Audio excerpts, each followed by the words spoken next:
This is Mayegun live. Thank you very much for joining me in the Temple of Truth tonight. As you are joining, remember, please, after reading the caption of the broadcast, if you haven't already, kindly read the description of the broadcast as well. Like it, share it, invite your friends, invite your not so friendly friends, and tell them all that Mayegun today, Mayegun is live. Thank you. So tonight, I have come with the update and at the same time, more detailed insight into the political development in Nigeria or maybe the contraption, wherever it is that suits you. Yesterday, Kolu hosted his own friends where he was given a vote of confidence. He's done so well. The economy is getting better. The security has improved, you know, and then foreign investors are, you know, piling up or lining or queuing to be in Nigeria. So the reforms are working. Naira is stable. What else were they saying yesterday? Anyway, so they went as far as, right, endorsing him as the sole candidate of their party in 2027, right? Something that is not really unique or special. I mean, it is expected. He would always have the rights of the first right of refusal or something like that. However, they just have to put up a show for it, where you can call it the gathering of sycophants. And it is not a gathering that actually got people talking.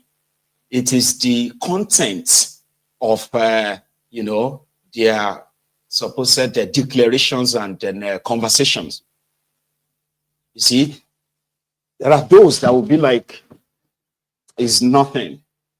But for those who have been in this game, using a call-loose word in describing what politics is, that people are living, you know, jumping ship from PDP to APC, all of that is just because he's doing so well and all that, right? So the whole drama around it, okay, and what they said there.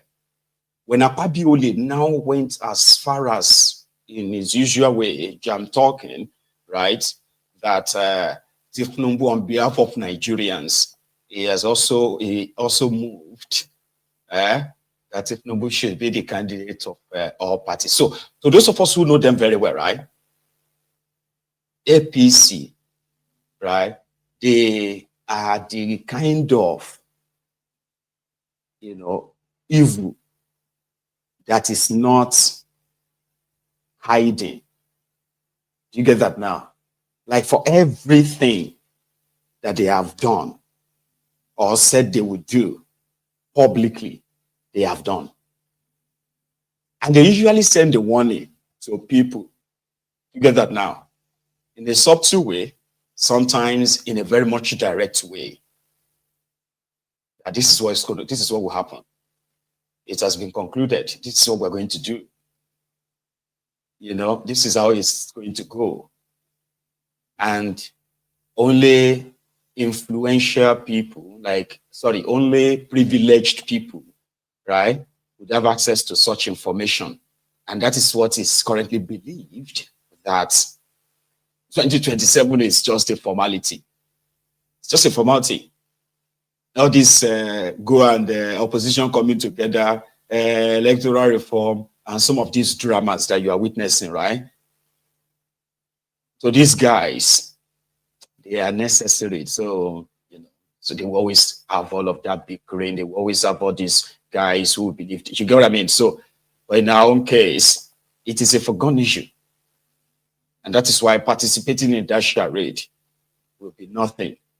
I mean, participating in that charade based on Tifnumbu's and gang APC Ebekebe's rules means it is a foregone conclusion. Like, here you go.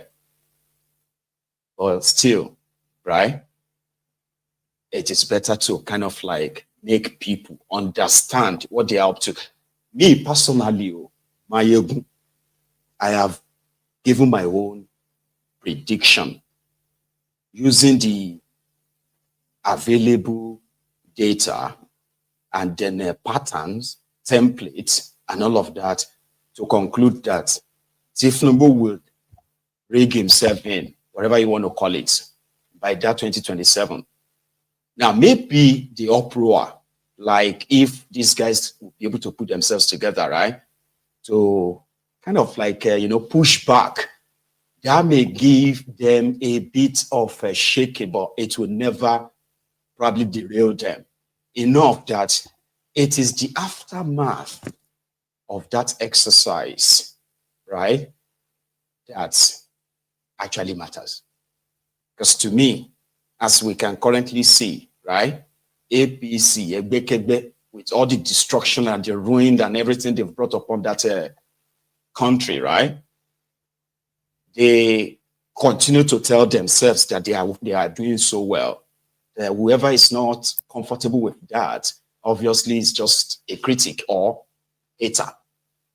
And the pattern is so similar, right, to that of PDP. It's so similar and a little bit different too, but like I said, pieces of patterns that you can put together. So APC right now, they have reached the height of that power. You know, when you get to a stage where you feel like you do not have any opposition per se, and what would they do? Well, like every permutation favors you. You have the power of incumbency. You control the military. You control the police. You control the judges, the judiciary. You control INEC. You appoint INEC. Sure, you get. Like, you are the one who is going to practically conduct an election that you are also participating in. So how are you going to lose? Do you understand that kind of confidence? Enough that when you meet yourselves in the political gatherings, everybody just begin to feel like, come on, there's nothing, no. Whatever he wants is going to get. And he has already experimented this style in some of your scattered elections, right? As people thought they could use those elections to send a message to APC, that people are not happy. But APC ended up pulling the crowd, turning the table, and then taking those states. And they didn't stop there. Even those who are supposed to be acting as opposition, at least for the sake of the people, so that people will continue to have. Now, two things. Number one, right? It simply means that people will continue to have alternative. And because they will be the alternative to whatever these ones are doing, and they don't want to lose to them, definitely the people should be the winner in between. Because if they mistreat you and this opposition, viable, strong opposition, right, takes over power, then dislodge them. Do you understand? So in a working system, that's what I think, okay? In a working system, it simply means that the people benefit at the end of the day. Even if both sides are still going to scheme the people, like, you know what I mean? But the people will still benefit. In the case of Nigeria, it is a winner takes it all. Opposition is a fancy word. It's a luxury. Because to them, they have no ideology. There's nothing like ideology. We are all the same. Everybody is just fighting for power. It depends on who wants it more. That's what somebody said. You know, that the only opposition that Tifnumbu will face should be the people. And that is not just about the charade election that they are going to make you participate in, right? Not just about that, but the aftermath. Because they will do everything, all right, to ensure that no matter how much all of them reject them, they will retain and retain the power, because they have all the influence to do that. Because they need that power. They are just like fish. They will be like fish out of water. If you take them, if you disconnect them with the public fund, public purse, like if you separate these rogues from public fund, right? It is like taking the fish out of water. It's going to be out of breath soon. And because of that, they will do everything. Print money, share money, hire thugs, share guns, change results, do whatever, anything that they can. But what about the people that will be the victims of all of this? How much do you want it? How much do you want them to be punished? Because they want the power. And they will do anything and everything to keep that power. But presently, it is more or less like in their favor, right? It is more or less like the people are not sure of what they want. Do you get that?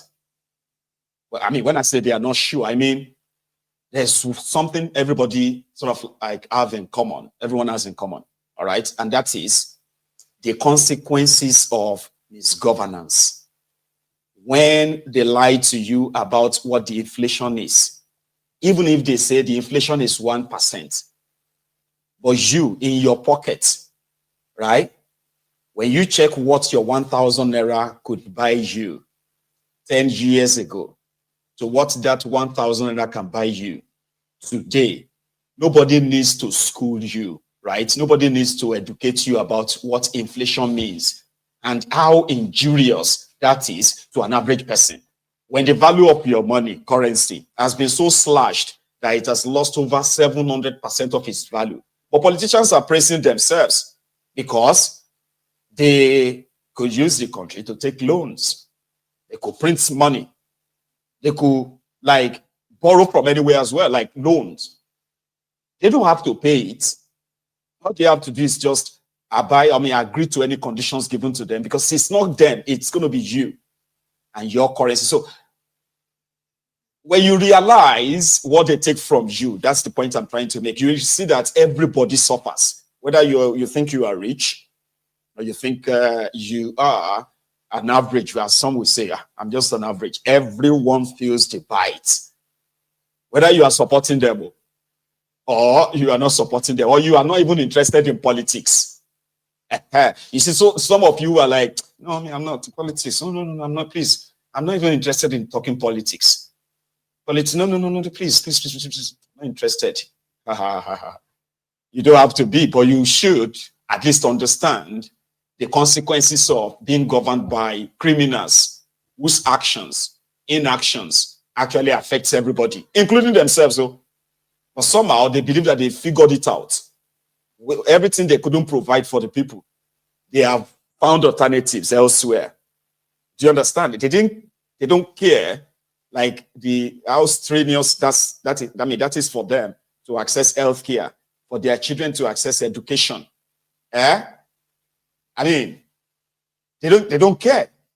They will provide that alternative for themselves and continue to raise the hope of the people. So everybody seems to have that in common. We're currently divided along religious, tribal, ethnic, and all that. Politicians themselves are coming out to say to you that there is no political ideology in Nigeria. Everybody just they try to also all this jam talk, all this politics, it's just talk. You can go to APC, you can go to Labour, you can go to anywhere. There's no difference in their ideological formation per se. And they are not ashamed of it. You know, they're not. And that's exactly when they started pushing. I told you this, I think it was like about a month now, when it became obvious that Wike has done so much, like a very great or tremendous job for Kolu in PDP, ensuring that apart from having different cases that will make it impossible for PDP to actually really come together to do anything. There's so many legal roadblocks along the way, right? And it is on purpose. It is intentional, right?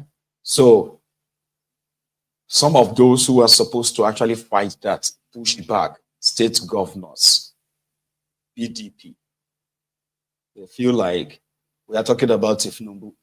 They're all I don't want to be a one-time governor. Do you get that now? So it is better. And those ones who are already serving their second term, some of them are like, I don't want to be a EFCC guest too. So to save themselves, it was said that 5 PDP governors are going to join Tinubu before the end of this year. So far, 2 have already joined him. So there are 3 others. So the 2 that have already crossed, the first one was that of Delta. Now the second one is that of Akwa Ibom today. Umo Abi, Eno, Umo. All right. So, and we are still expecting Peter Umba from Enugu to join them soon. We are also still expecting the Seamless Fubara to also join them very soon. And I think there is one more. There is one more, or 2, but 3. Because I just remember that that of Adamawa Pintiri is just a matter of time as well, which is the Atifku's state, to also go and join them. So they currently have 11.5 governors. That's a PDP. While APC, Egbekebe, right, have 22 or so. Then you have NNPP in Kano. Then you also have Apuga in Anambra, and the Labour Party, Alex Otti in Abia. You get that now? So the 10.5 that PDP have, they have on top is the Seamless Fubara, okay, who is also going to join them soon. Now, with this Akwa Ibom gone, they automatically reduced PDP governors or PDP states to 9.5 or 9.5. So by the time another 3 joins them, or 4, then it will become 5.5. Then when you take the half, finally, it become 5 state governors for PDP. So to them, PDP is dead. While those APC, right, who are like lawmakers in Abuja, have openly endorsed Tinubu. Those who are of a PDP and the National Assembly came to, they called a press conference, and they reject any form of coalition, that PDP should not be part of any coalition. APC governors came together to endorse Tinubu. They call them APC Governors Forum. PDP governors came together and they said they reject any form of coalition or anything outside PDP. Fair enough, all right? So, as it is, Tinubu and his gang believes that the idea of, in fact, I'm going to say that, I'm going to go to that one next. Or do you want to hear from him directly? Why he's abandoning the PDP? And openly, right, he told his own appointees that all of them must decamp with him or resign, right? Umo Abi Eno Umo of Akwa Ibom. Listen up. Opportunity to emphasize the fact that no matter where we find ourselves politically, and for me, it's no more news that I'm moving party. And if you don't know that by now, I don't know what else you know. Because as a PDP person, I love the PDP. I want to stay in the PDP. But clearly I don't have a roadmap to guarantee that I'll be able to have a smooth sail in the elections. Not because we won't win elections. In this state today, with the work that all of us have done, even if we contest on a zero party, we will win this election. There's no doubt about it. We've worked very hard. But we know that at the national level, that our party is not coming together. Every day we don't, secretary, this and that. And so you take your form, they sign it to INEC, and then You run all the elections, you perhaps win the election, and just on technical ground, because the wrong person signed your form, you lose everything. I'm not going to be stupid to stay doing that. I love my party. And in this state, in any case, we're running like there's no party. The only agenda we run in our state is the Arise agenda. No party in this country have clear ideological differences, and I challenge anybody to let's take that debate. I will want to have that debate to show me the ideological differences of each party that we have in this country. People just move. This is not like